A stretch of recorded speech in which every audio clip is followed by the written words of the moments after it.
Здравейте, скъпи приятели! Днес ще си говорим за един истински родолюбив разказ на Иван Вазов. Дядо Йоцо гледа. Ще го преразкажем накратко, ще си припомним кой е Вазов и ще разберем защо това кратко произведение е толкова важно. Иван Вазов, патриархът на българската литература, е роден през 1850 година в Сопот. Неговото творчество обхваща периода от Възраждането до след освобожденска България. Пише поезия, проза и драма.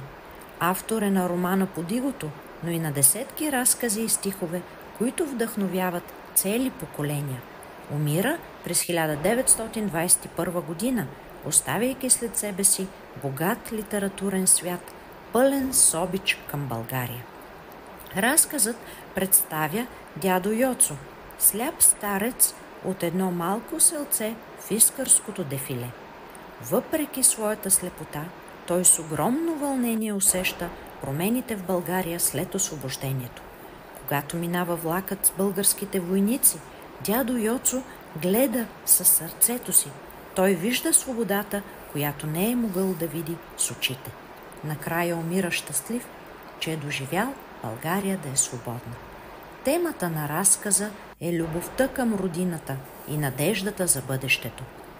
Образът на дядо Йоцо символизира народа, обикновен, но силно свързан с идеята за свободна България.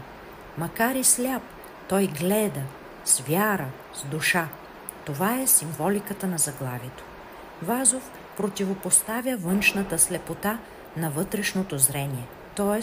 способността да видиш истински важното. Железницата – новото време. Развитието минава пред очите му, а той благославя българщината. Разказът възпитава, казва ни, че дори обикновеният човек има значима роля в голямата национална съдба.